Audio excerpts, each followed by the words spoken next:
Ida was born in a village. A beautiful girl with a thick mane of black hair, she drove the local boys crazy almost from the first grade. Later, her assets were complemented by a shapely, well-proportioned figure, an exceptional intellect, and a sense of pride and arrogance.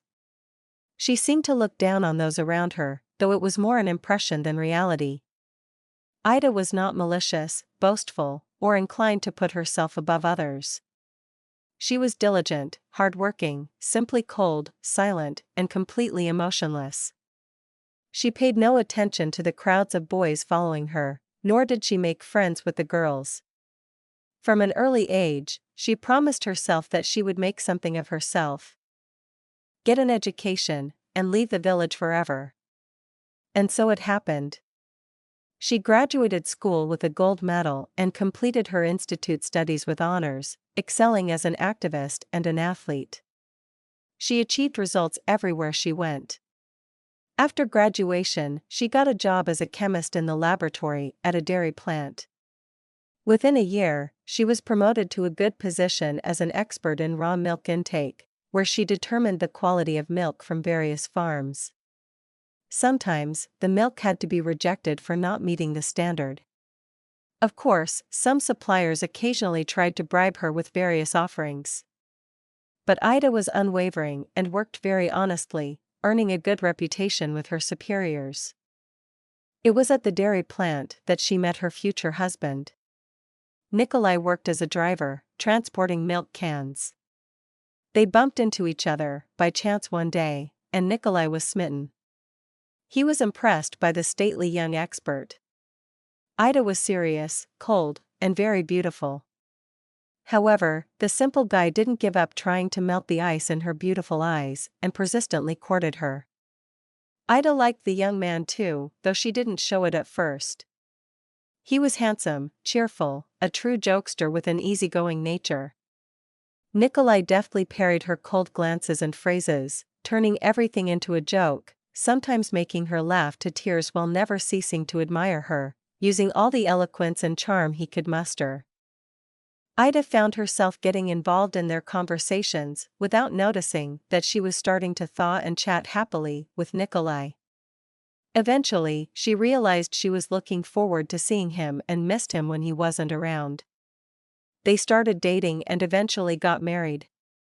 Many serious men envied Nikolai, men who had long been courting Ida, even among the plant's management, but she had rebuffed them all. Yet, here was a simple driver who had won such a prize. Ida herself didn't know how it happened. She simply liked the guy, he won her heart. They lived happily at first. A year later, their daughter was born, and another year later, their second daughter. Ida didn't stay home with the children for long. She was eager to return to work and couldn't see herself as a stay-at-home mom. Children didn't evoke any tenderness or emotions in her.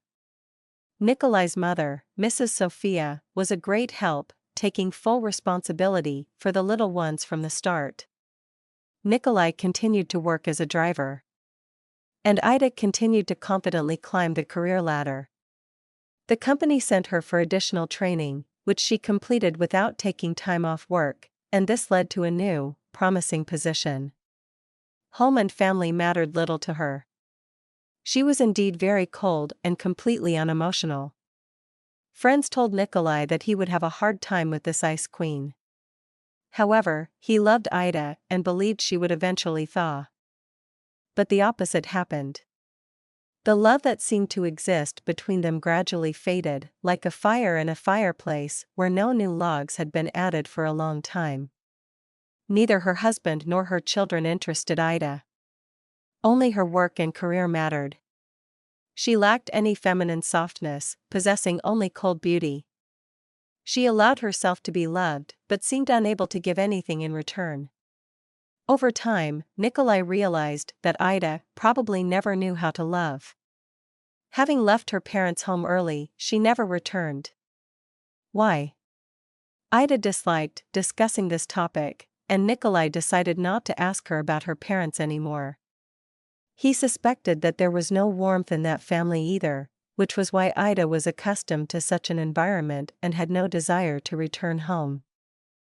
She did everything herself and needed no one. Nikolai wondered how she ever liked him and why she needed him at all. To be like everyone else? And now what? Although there was a warm period in their life together at the beginning, it did not last long. It was like the summer sun peeking out from behind a cloud only to hide again. Otherwise, it was a cold, harsh winter. Nikolai started drinking. He loved Ida too much. In a futile attempt to receive even a drop of warmth and affection from his wife, he sought solace in alcohol. Ida was also completely indifferent to their children. Thanks to their grandmother's efforts, both girls grew up smart and obedient, but their mother was only a formal presence in their lives. They rarely saw her, and when they did not interact. There were no common topics, no hugs, warmth, or heart-to-heart conversations. Not a kind word or even a glance did the daughters receive from her. But their grandmother was a different story, beloved, the dearest, and always there. It was with her that the girls shared their secrets, talked about their troubles, and sought advice. They hugged and kissed her because she was very affectionate. They did not dare to approach their mother, let alone hug her.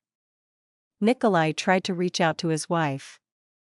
When he realized that simple conversations didn't help, he started creating scandals and even jealousy scenes, but nothing could touch her.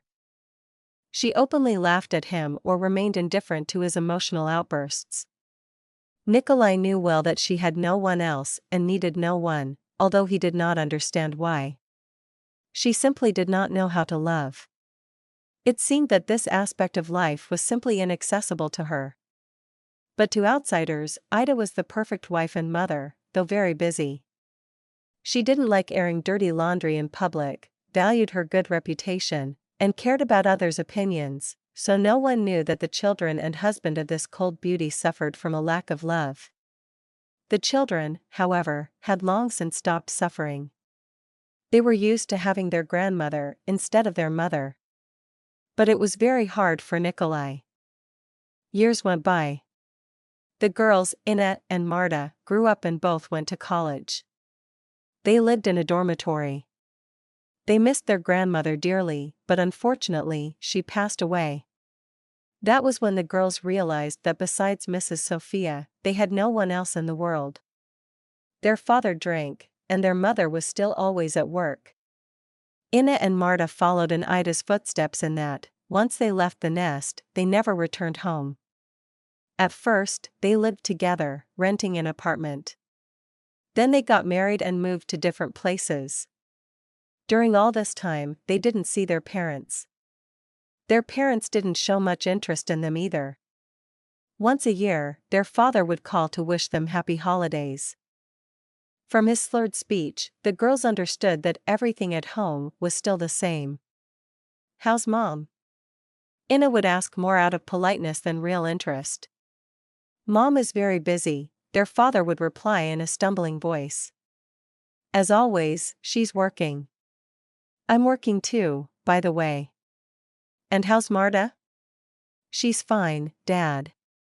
"Expecting a baby." "Children are the flowers of life, that's good," their father would exclaim meaningfully. Ina, citing urgent matters, always tried to end the dull conversation as quickly as possible. Then their father passed away. His health had been far from ironclad, he drank a lot and for a long time. Ina and Marta came after their mother called them. At least she called herself this time. The daughters noted sadly. Usually, it was their father who called. They saw their father off, helping to organize everything.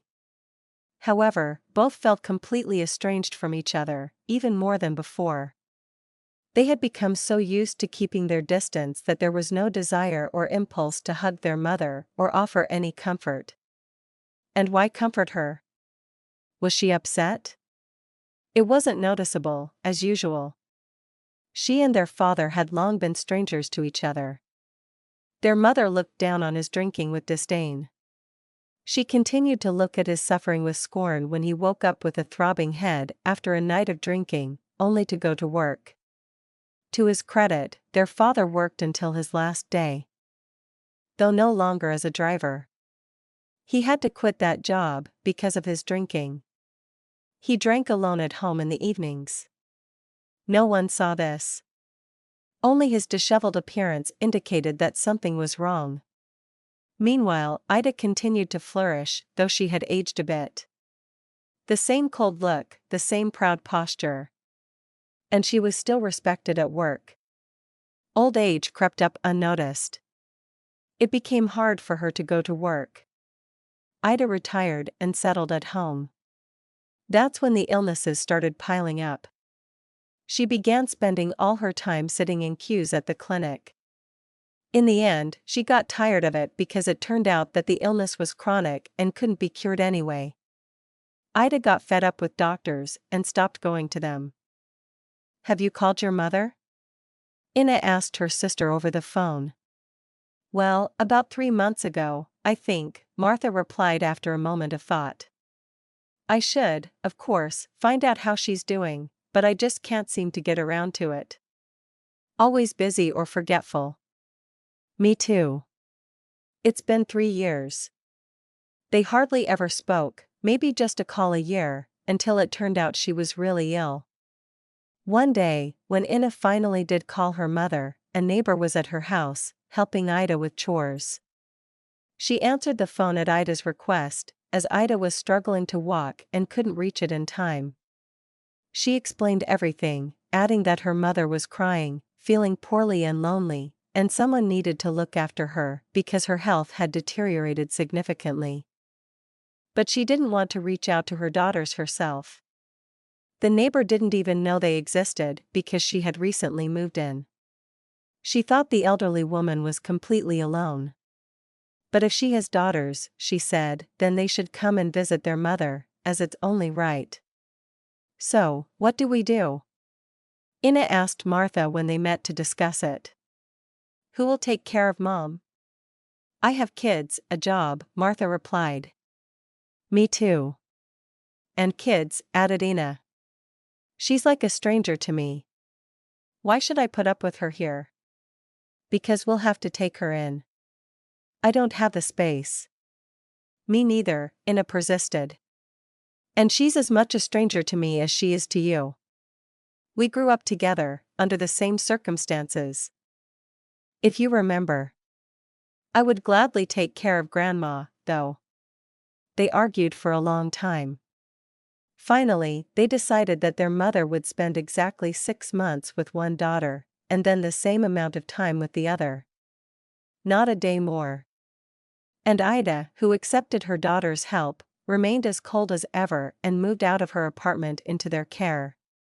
She still couldn't understand why their relationship was so strained. Why her daughters reluctantly accepted her, as if fulfilling a duty.